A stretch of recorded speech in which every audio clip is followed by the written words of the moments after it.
go. Right, we're live. All right, so this is Senate Appropriations, and we're continuing our work on the bills that have been sent to us that contain money. And so our next bill that we're taking up is S-100, and we have the director from Lunch Council at the table, and who can hardly wait to testify.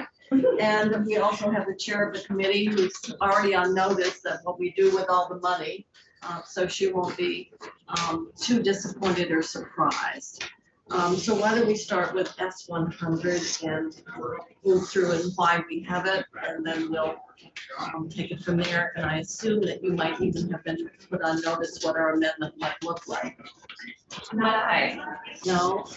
But Ellen Chakowski, Office of Legislative Counsel. So I handle land use. And so the first 25 sections were drafted by me. Then Damien drafted a few sections, and then the rest are David's sections. And so David's got the money? David's got the money. All right. So Andrea did pass out for you a summary chart of the sections of this bill. So there are two small appropriation sections in my land use sections. And then I think the rest of the money are in the big housing funding sources are in David's half of the bill. And I didn't know if you wanted to start with Senator Brown's bill, but. All right, so the first is this $750,000 to municipal and regional planning. Yes. And then 300 to hire resource navigators at RPCs. Yes. So that's $1 million right there. Yes. In your section. Yep. Okay. Did you want to hear about any of the other policy of those sections, or do you want me to turn it over to the chair? Well, we don't normally relitigate all the provisions of the bill. I know that Study that's in the Senate Natural Resources. Oh, I'm sorry, you're right. There is another amendment. There is an amendment from the Senate Natural Resources Committee that has $125,000 appropriation to fund a study on the enforcement of residential building and energy standards and the so I'm sorry, that is not on this chart because that doesn't matter, it's coming out. Okay. Okay. So that one is also in one of my sections. I see. And that is to do whether it's feasible to. No, it's to fund a study on how to increase enforcement, including specifically giving clear enforcement authority to the Division of Fire Safety. I see. And who would we pay to do the study? The language directs the Department of Public Service, who currently has administrative authority over the energy standards, to hire a consultant to do a summer study. And there's a list of 15 participants in the summer study committee, but there would be hiring a consultant to assist them. Do those additional positions which we funded have the authority to enforce the code now? No. So one of the fundamental things is they don't even have the authority, Yes. but we're going to study whether they should have the authority? Yes. And Well, how to implement it. because How to how to implement do that, right? So there's clear enforcement authority now. There's some authority for the Department of Public Service to do that, but they don't have the capacity. Division of Fire Safety has other building codes in their current authority. So it's whether to move the energy authority over to them and have the capacity to enforce it there. So now you're up to 1.2. Yeah. I will say with that funding, they've already applied for a federal grant for that study. So I don't know where the status of that is. Well, all right. Questions? No, we have. So you're gonna pull that out? We pull out all the appropriations so that we can look at that in totality. And just to let people know, they're between 400 and 500 million of requests. And so needless to say, many of them simply there's not the resources to fund them. A big chunk of them are housing related. So the more. Section 14 and 15 is over a minute. Yeah, so those will be removed and then we will take out. And then take 14, 31 and 32. 14, 15, 30, 30, 31. And Stephanie's got them already identified. and 35, and 37, or 37. 42. For the end, it's almost all money. So, Yes. 38 and other questions rather than our struggling through this. Ellen, you've outlined where the money is in your sections. And so it's section 14, section 15, and then it's the additional money added by an amendment from the Natural Resources Committee of 125. Geez, normally we get an even 100 or an even 200, We're 125. trying to trick. They're trying to trick us, right? And, They're trying to round Enforce it the up. study. and then the money that's all within the housing program. Yeah, we've got to look at housing in totality, so, and, I've already had a conversation with the chair, so she's not, totally surprised by any of this. Alrighty, obviously, a lot of work has gone on and housing is a big issue in attempting to harmonize multiple regulatory requirements and systems. It's been a lot of work, so appreciate that. So unless there are further questions, Alan, you have one? Quick Andy? question.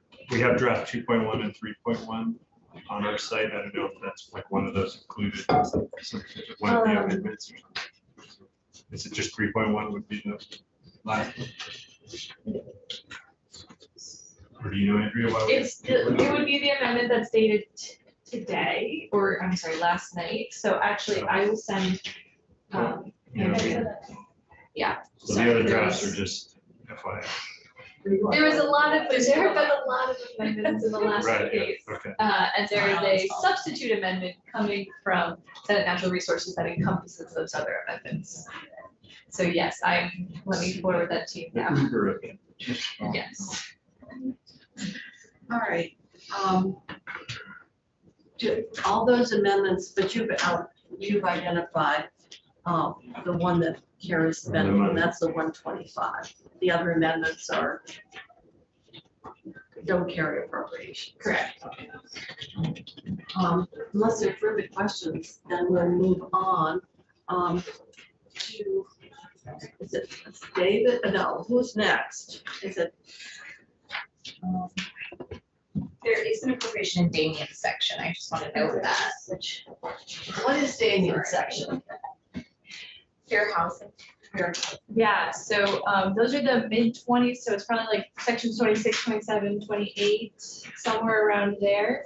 Well, it adds a new position at the Human Rights Commission. It adds a violation criminal fee, but that's rather, But it appropriates the money to go into the position. but it would, what? It appropriates the money to go with the new position, so you would take out both the position. We take out the position and, because, Yeah, that's a new one, section. so they want to create a 27. position, but there's no, well, what's the appropriation? How much is the new appropriation there for the litigation position? Is that in the, is that in the fiscal? Yeah, note? 150. 150. 150. 150. That's 27.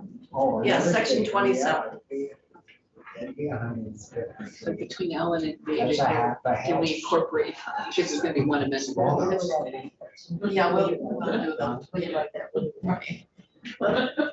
No benefits, just, All right, moving right along then. Now we have David Hall, who's, big money, right? Oh, yeah. All right, Would you well, like me to join you? why don't you? I guess you pick up in section 30. That is my first section, yes. David Hall is the council. Section 30 begins on, if we're looking at the bills introduced, it's page 35 of 53, section 30. Everybody with me? Yeah, well, we're kind of operating on the section summary. Oh, I didn't even have one of those. well, Okay, well, that's okay. So section 30 is 2.5 million. Yeah, I've got about 90 million total, I think. And so the first bit is at section 30 for an eviction rescue fund. We already do that. Have been doing that for a while. Legal aid, it's one of the, we had a report on that a couple of years ago, and that was, I think, to pay for arrears as a way of preserving the current housing. And I think we actually had in the budget adjustment, no, That's out of in the the 15 million, 15 out of the 15 million, And even a part of the. yeah, it the- was 500,000 The there. ERAP Yeah, continues on with it. Yeah, right. Okay, so, all right, 2.5, which would pick up, I guess, after that program. And let me ask, these are all base increases? Yeah, these are all one times? Except mobile home park. All right, so 2.5. So I correct me if I'm wrong, since you're far more experienced. I've always been under the assumption that these bills that I bring to you every year are one-time appropriations. And if you're gonna incorporate them as new base funding, you're increasing the B sections of the budget by that amount. Is that correct? So I've been drafting these as just one-time appropriations of general funds. And that's what I was confirming, but it sounds like maybe one of them, or If you're setting up a Or- new program and statute. we are gonna do it for 1 year and look at continued funding in the next year. Senator Keisha still Economic Development and Housing. I just want to say our intent was to present all of these as one-time funding, except mobile home park funding at $500,000, because we feel like it often reaches a crisis point before we give them an allotment of money, and we wanted to give them some ongoing support. That's the intent of the committee. Is that section 32, Yeah. Yeah, park infrastructure?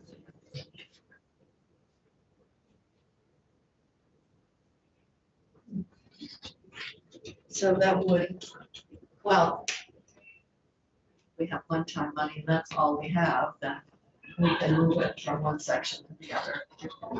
We have to change on this draft. Sure. So if section 31 was 200 for expanding home share opportunities, 32 was that 500,000 to DHCD for home repair improvement, housing transition, park infrastructure, legal assistance and technical assistance for mobile homes. And there's a study in B there. Do you want to move ahead to 33? Are you ready for that? Well, I'm looking, people have any questions about that? That's the mobile home, and that is, if possible, make a recommendation of ongoing. We're taking all these out. We are, anyway, So there's no. yeah. So just keep going. So 33 and 34 go together. This is VHFA's first generation home buyer program. There's some clarifications to the definition. And then in 34, there's $1 million of general fund to VHFA for grants through that program. That 33, they have to be a first. They can't have a home plus their parents can't have a home. Is that what you're expanding the definition, or trying to narrow the definition, or expand, trying to get more people into it, I would assume. More, I mean, if your parents didn't own a home, I mean, you can only get it if your parents didn't own a home, is that what you're asking? Yes, that's what. so it's either you don't own the home, but your parents' legal guardian do not have, and during the home buyer's lifetime have not had any residential ownership in the state, or they lost ownership of a home due to foreclosure, short sale, deed in lieu of foreclosure. So it is expanding the profile of people who might qualify as a first-time home buyer. Could I have one thing? Senator Keisha, still the other way that we're aligning with what other states are doing in this area is only requiring that of one of the buyers. So if you're in a couple, it still has an impact if one member of the couple has had that experience. Again, to widen who's eligible. Do we know how many people were affected by foreclosure in 2008 who might be eligible for this? Oh, yeah, that was when. That was all the big barrier. yeah, when they, oh, you know, Oh, I see, so then those. Yeah, Yeah. I mean, because that would be the eligibility, might be the I get it. current eligibility. All right, but we're talking about a person, Right, the yeah. parents of a person. Yeah. And what they've experienced. Oh, all right. Okay. So we're 35. switching gears to, well, 35 is repealed. Missing middle. So That that's- is because remember that the missing middle income ownership development used to be, or is, a pilot program. And the proposal here is to codify it into VSA section 629. It's rebranded a bit. There's some confusion in the community about the term missing middle and what that connotes. So the rebranding here is to just say middle income home ownership development program. But it's,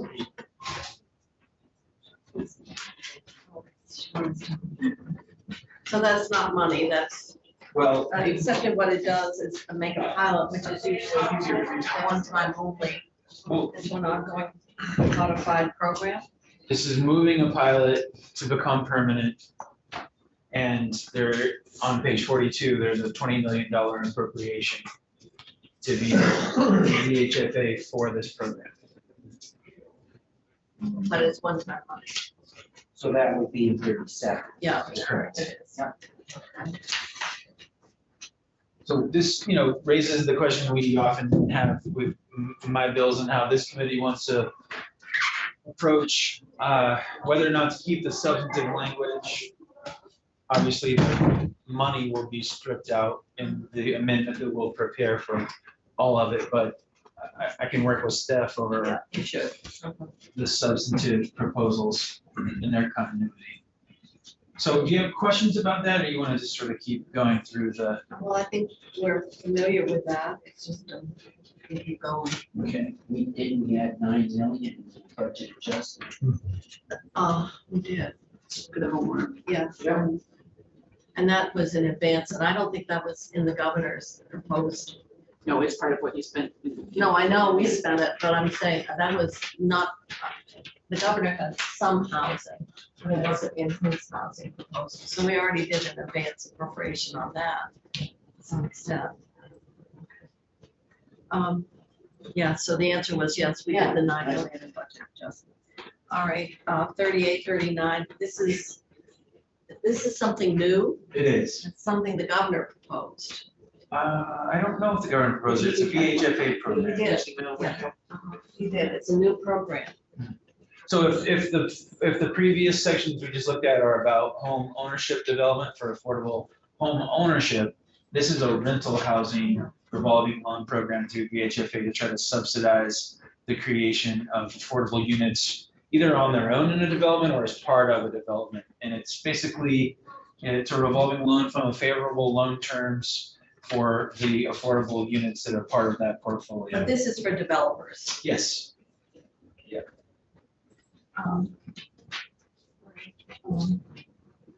So, Yeah.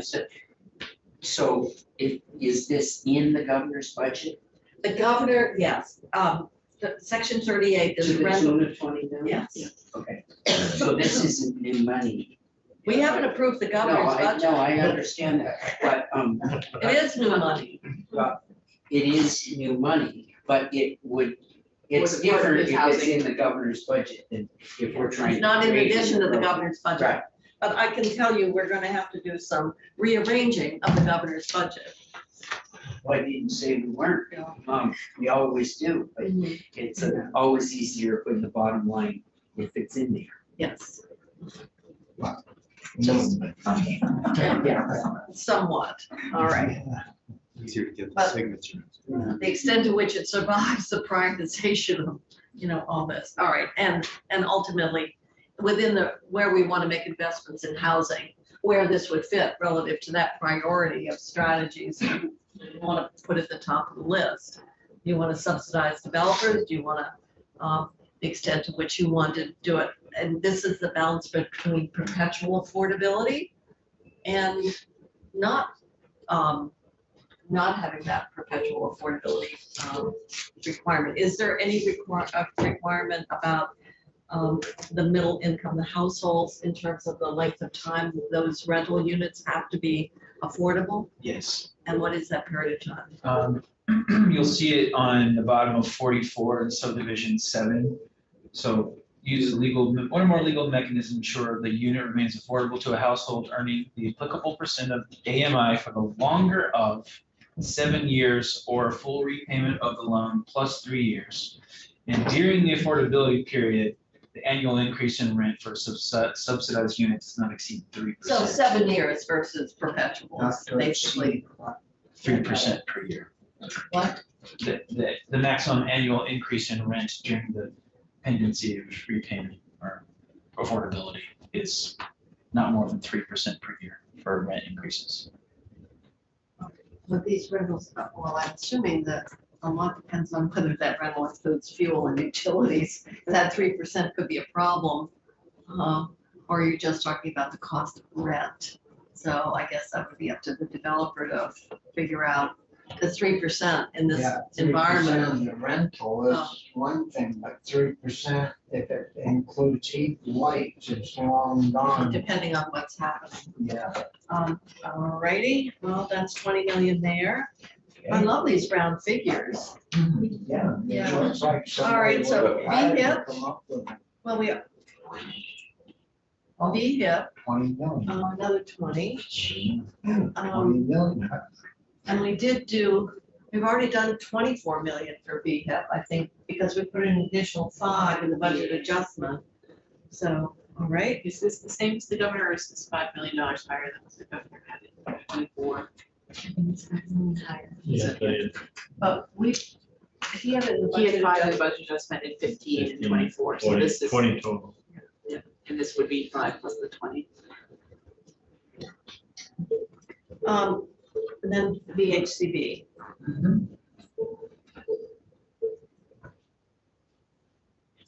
The auditor. Can we charge? change it That's to the other deputy? half. Did we get testimony from the auditor for this assignment? Section 43. Oh, yes. We, meaning our committee, Senator Kishore, we did get testimony from the auditor about, this was Senator Brock's addition toward the end. And you might want to hear from the auditor himself. He did not mind. He didn't give a cost. Hmm? He didn't give a cost to do them. I mean, No, it's just a in plan. fact, because he's coming back with the way that he would propose doing an audit, it was. The price tag is on that product then? Yes. Okay. All right, but the auditor isn't gonna be taken by surprise with this. He's not. That's all I was asking. He might have thoughts on it. I'm sure he does, I'm sure. I'm If we sure could add, people if here. we could add a task for the deputy. I think we should, the deputy auditor, as part of his job description. Exactly. Could you write that in, please? Yes, absolutely. And we won't delete that section. No, but we'll amend it to say, all right. We will do our usual financial magic here. And we've identified the sections that an amendment would simply remove. And then we'll have to figure out how much we've got in total. And I will tell you instinctively, I think we're gonna have you help us to determine out of how much we can make available for housing, how we want to prioritize and allocate it. We appreciate the opportunity. But obviously, S100 is much broader in scope in that it's how to make it more predictable and feasible to bring housing online. I mean, if I may add, cost effective. And so, one of the big considerations during the entire time we took this up was how do we ensure more dollars we spend on housing go to housing being built without delay and with lower labor costs than getting it stuck in a lot of regulatory process. Yes, Is there major differences between what you passed out and what is in the bill today? Are you talking about what a natural resources amendment? Yeah, I mean, I'd like to know a little bit about the differences at all possible. Well, if we, and I take the point, we are going to be continually updating the caucus on what the two committees have agreed on. I think if we get into that now, we're gonna. Run it into our schedule. Yeah. We're dealing with the money right now. I guess the big thing is, Mine's just coming up. yeah, the money's coming out. The larger discussion around what was proposed by Senate, what Natural Resources is proposing, and I gather there's still ongoing discussion. We're now done, I would say, as of this morning. There is a summary substitution amendment coming from Natural Resources that effectively ends both committees' conversation about the bill. In agreement, we unanimously supported this morning the Natural Resources amendment. I can't control anyone as individuals beyond that, but our committees are done with our work. And it depends on who you ask if it's how material the change is, but I think we landed in a place that we're all proud of. All right, well, we'll be seeing that. Yes. And then we'll get a brief on that, I suppose. Because obviously, we've been hearing from housing developers. I've been hearing from the local housing entities. I've been hearing from my local hospital. And needless to say, they were optimistic about what was being provided for within your version of S100. I think that's kind of what we're responding to and understanding exactly what has been agreed to and how that fits with. But with the exception of the amendment on the study for fire safety, Natural Resources hasn't changed any of the appropriations in the bill. No, and Ellen's shaking her head. No, the only thing we had was that 125. Yeah. David, you can talk with Stephanie, but I think you're pretty familiar with, how we deal with funding requests until we find out. We've had the money for a while. Thank you very much for coming down. Thank you very much. Let you get back. Yeah. Tobacco. Tobacco, will elevate Flavor. Nobody. No, we have flavor tonight. I don't know, you'll have to coordinate, With section 27 Finance? coming out too. Yeah. Why is it different? so it's Damien's got a piece of the money, Oh. Ellen's got a piece of the money, you've got the big piece of the money. So we want all those sections under the appropriations removed. $500-600 million. Do we have any policy that has to go with it, so, the contingent? So to the extent we're taking out money, but we're leaving policy, any grants would have to be, anything, do we make it, There's a loss of dirty revenue. do you want to get the policy out too? Take it all. I don't think there's much Dirty. policy. I know. It's Yeah, Because you want, like the new missing middle rental, if it doesn't have money, does it exist? Well, We can the create a pilot budget. program lives on. Okay. The new rental housing program, you're gonna fund it, do you really wanna create it? Well, we can do it in the budget if we want to create it, I guess. Are substantive changes to VIA that are independent of the money? That you want to, you leave in and then. And we leave those changes. Okay. Yeah, All right. if it's independent of the money. Great. All right, well, we'll see. If they would apply to any unspent money. You've got right now. So, and is Damien here today? Yes, but paid family leave is gonna be on the floor shortly, and he also went to go get his kids. I know, we heard his wife fell. Ask her. What happened? His wife fell yesterday, so he was Oh, having, wow. what? We're online. So he was having to cover for home. So, all right, why don't we keep going? And Ellen and David, you can, and then if you've got any Ellen's gonna stay with questions. us for a moment, I think. we're- Oh, Ellen, come back again, because we're now on S137. Yeah. Truth will leave, she was coming over to the chair.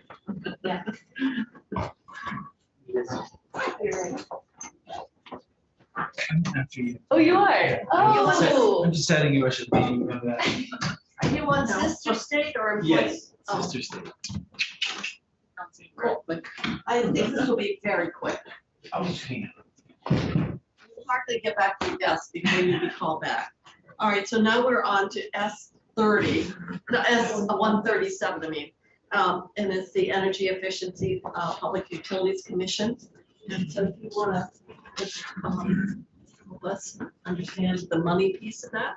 Sure, so S-137 is a committee bill from Natural Resources, and what it is doing is extending for 3 additional years a pilot program that started in 2020. This pilot program takes the energy efficiency charge, which currently exists and has for more than 20 years. Currently, that charge can only be spent on electric energy efficiency projects. The pilot program allows those funds up to $2 million per year of those funds to be spent on transportation efficiency projects and thermal efficiency projects. And so the efficiency utilities, Efficiency Vermont and Burlington Electric have been using this pilot for the last 3 years. This bill extends the pilot an additional 3 years. And so the reason your committee has this is because the amount of the money isn't changing, but it is extending and allowing these funds that in statute have a specific purpose to the pilot to continue to use them. Authorize for that. Yeah. Senator Birch, like this is your area of expertise. Do you have any So the comments? PUC has to authorize it, so they like develop a plan. Yes, there are approved plans that have to go to the PUC. And I'm assuming the Department of Public Service testified in support. Yes, And they're all in support of continuation of the. yes. They did go back and forth on how long to extend it, and that's why they landed on 3 years. And is anyone looking at what the results are? What are the metrics to warrant, continuation? Yes, so the PUC has provided the legislature so far with 2 reports on how the pilot is going. They're not intending to do their full analysis until the end of the pilot, and so you don't have it yet because it was supposed to end later this year. But the department is keeping an eye on that as well as the PUC. Okay, so Senator West, and then Senator Starr. So the program that's being extended, the funds you said came from the utilities? The energy efficiency charge. The energy Yep. efficiency charge. So came the charge on our electric bill and Which is there, it isn't an increase, and it just allows we the, just, okay. And so, yes, I was just trying to read what's underlined on page 5, but yes. No, just, in the committee, the testimony was taking, that there's sufficient time with a 3-year expansion to really put this in place and to actually get demonstrable results. So both Burlington Electric and Efficiency Vermont have programs that they've already started under this pilot. They were just looking to continue and expand. Okay, and there's no other entity that is interested in joining the pilot or? So it is limited to the efficiency utilities because they're the ones who have access to the efficiency charge funds. There is the small, I think it's a small change, but there's a couple of small changes to the pilot program and how it will work. And one of the changes is making sure that all of the utilities have the ability to go to the Efficiency Vermont or Burlington Electric and participate in their programs. So there's some adjusted language to make sure that all of VIPSA's members, all the municipal electrics are able to access and have access to the program. Oh, so it does help equalize that. Yeah, and that was part of the original intent, but they said that they want to make sure that because some of the smallest have, the fewest customers, there was some readjustment of the language to make sure they can have access. That, I think last year, was it that we put money from this into buying small utilities or helping them? No, we purchase used some of the this? ARPA money, it was like 8 million to help on the small utilities to modernize and, yeah. But to This is extend, different though. but to extend this 3 more years, and we don't really know if it's paid off in the first 3 years. Because we don't have a final report of any type. I think they would say it has been successful so far, which is why they've asked for a temporary extension. Well, if I was getting millions, I would say I was quite successful at it. BEIC has got fairly robust metrics, I think, because they've been evaluating these investments over time. This is just allowing the funds to be used for more expanded, and it just, and it's targeted to supply equipment to incentivize high consumption fuel users. So that's just being added. Yeah, and that's being added, or individuals using more than 1,000 gallons of gasoline, and those with moderate or lower moderate incomes to support the transition. So this is new. Other questions? But by having this partnership with ZEPSA, though, it allows those customers to have the benefit of some of this funding flow to those customers, not just Burlington Electric or one particular provider, utility area. Yes, Senator. So just a quick question on that addition on page 5, and I know you can't speak for the committee, but that was added just because they were feeling that there were some things that they couldn't use the money for, even though this seems that it would be eligible anyway. Yes, so this language was specifically added for Burlington Electric because they don't currently have any thermal process fuel funding, specifically just them, because Vermont Gas currently uses that funding. They had additional restraints on how they could spend their funds, and so this was specific because they had those additional constraints in statute. Other? Second. Oh, a second. I already seconded. But you can move the bill after we amend it. Okay. We aren't amending. We aren't amending Yeah, it. no, sorry. You're out of luck. You're all done. Yeah, you're done. You're too late. I get a vote. Yep, Ruth is not just here. those two. Ryan? Yes. Birchley, Yes. Star, Yeah, Westman's yes, Kitchell, Yes. and the order is, Who has public, I don't know, section. do you know who has public, PUC and public service?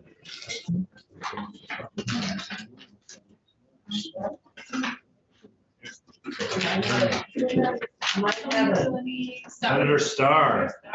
I have to use some. You did. You're gonna do a great job. Yeah, Can I do that? Did I do This is the original with changes. They made a new, it's on our website. That's on their website.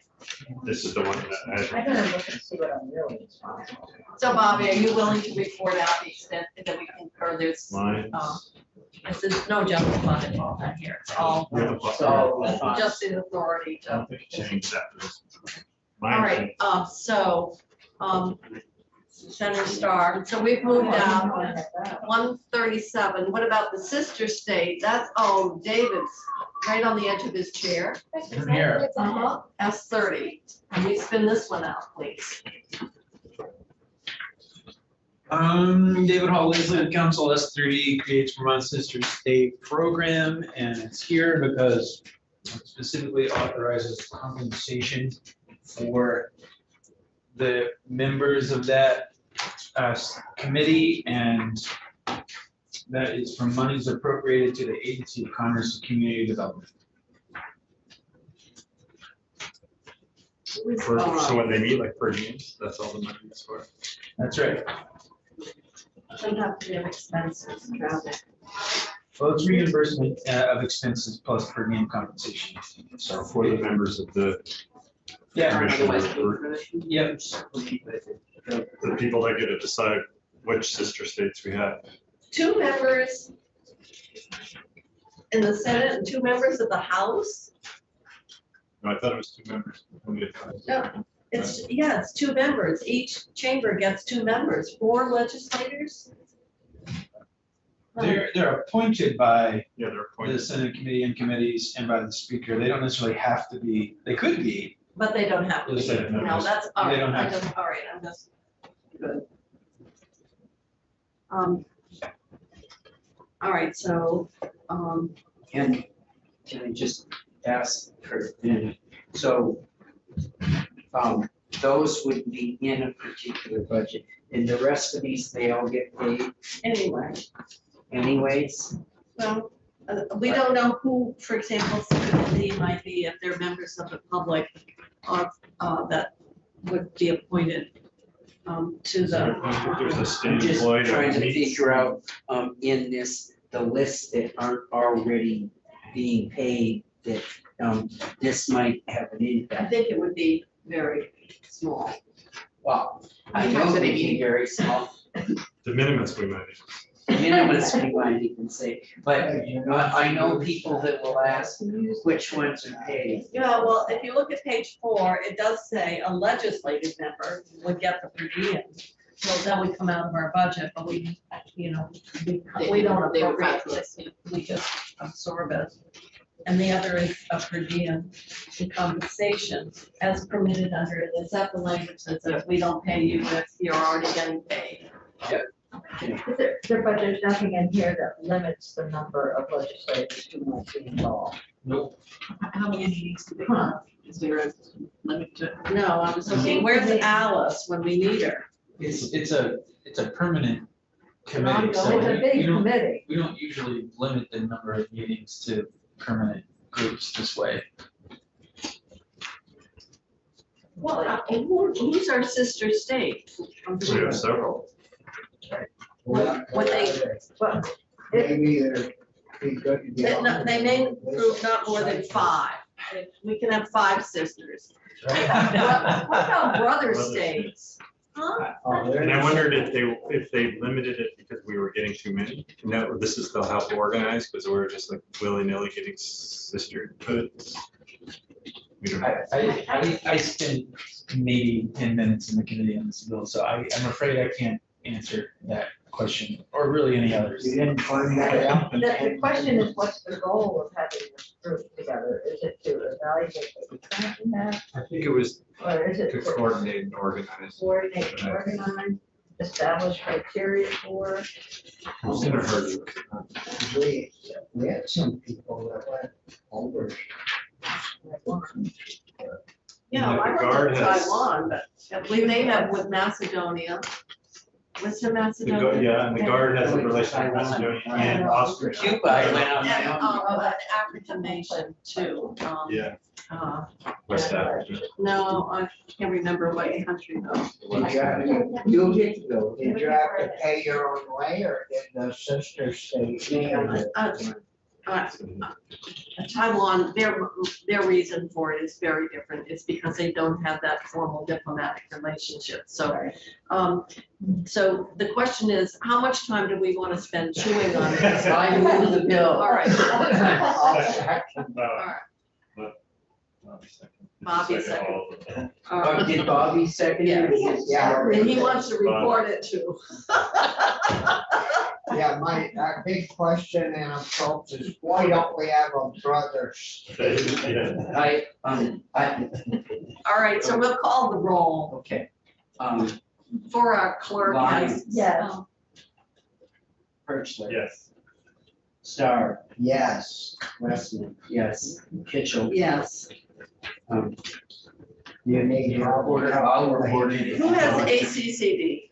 Who has ACCD? Uh-oh. Because that's where it goes. Maybe keep it further up. I got it, wow. That sounds familiar. ACCD.